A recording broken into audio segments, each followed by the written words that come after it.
Live on YouTube. Hello, everybody. We're talking about end times prophecy, the rapture of the church, where it looks like it's very imminent. And some believe it could be next month. We don't, and next month doesn't mean you know the day or the hour. We don't know the day or the hour. Like Amir Tisafai says, we're not going to know the day or the hour. The Bible says that, right? But does that mean we're not going to know the weekend? That's just a question. And even if you technically did know the weekend, but you wouldn't know if it's Saturday or Sunday. Isn't that a weekend? That means you wouldn't know the time.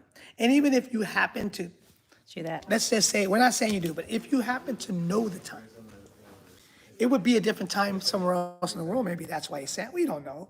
But it does look like the tribulation with Klaus Schwab, the World Economic Forum, Iran and Turkey kind of teaming up already. All they need is Russia to team up with them to make the Ezekiel 38 war to start. Everything going on in Iraq, which is Babylon. There's so much the Bible's 3D jumping off the scriptures. And it looks like the rapture is so close. And like I said, and scholars are saying, could it be, in Rosh Hashanah? So my uncle was telling me, he believes God's not going, he's like some say he's coming on a Sunday. Okay, but we don't know. Do not mock my words. We are not telling you the day or the hour. But technically, that doesn't mean you won't know the weekend or maybe the month, and he says you will know the signs and the seasons, right? When, like Amir was saying, like, when you see Christmas lights during November, you know that Christmas is around the corner, right? And you know the seasons, he says, and you're not in the dark. And there's deception. For example, when the rapture hits, it's believed, I was told this in the 1970s, this is a book called Planet Evacuation.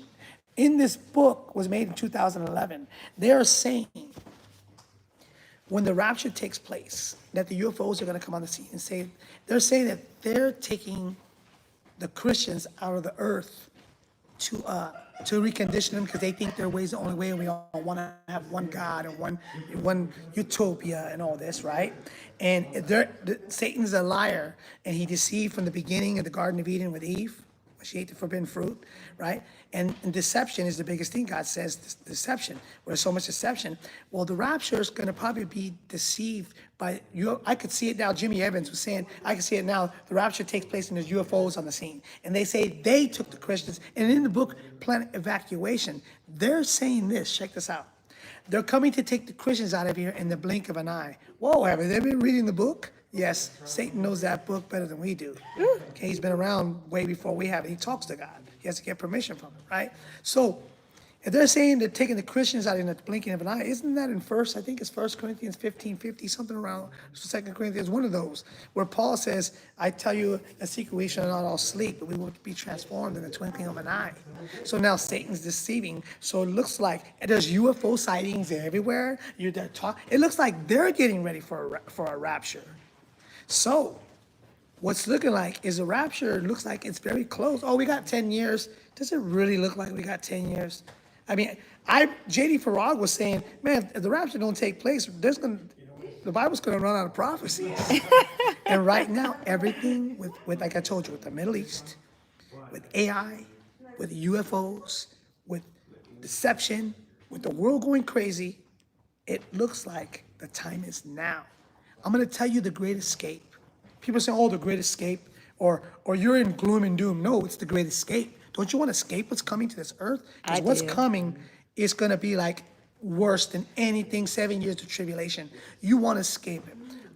I'm going to tell you what you can do to escape this. You can simply say this and mean it with your heart. Jesus, I'm a sinner. I believe you died on the cross and you rose from the dead for my sins. Cleanse me of my sins, wash my sins away, and help me to follow you the rest of the days of my life. And when you come back, remember me. If you say that prayer and you mean it with all your heart, and you do your best to, of course, we're going to get into heaven because of the prayer and the belief, but do your best to follow God's statutes because that keeps your spiritual walk stronger. Okay? We're not going to get to heaven on our works. We're going to get to heaven because we believe. But it starts there. Get into a Bible, get into prayer, pray to God, and every time you get up and you make a mistake, just get up and, like Paul says, run the race. Run the race and ask God to forgive you and try your best to walk in statutes and get ready for his coming because Jesus is coming soon. He's at the door. If you said that prayer and you mean it, I'll see you in the clouds or I'll see you in heaven. Woo, that's a good one. That's a good one. We're God just bless sitting you. here after dance class talking about kingdom things. Over here having kingdom life. Hey guys, hi Paulette. Welcome, welcome. Sending you a little shout out. God bless you. Okay, guys. Bye, YouTube.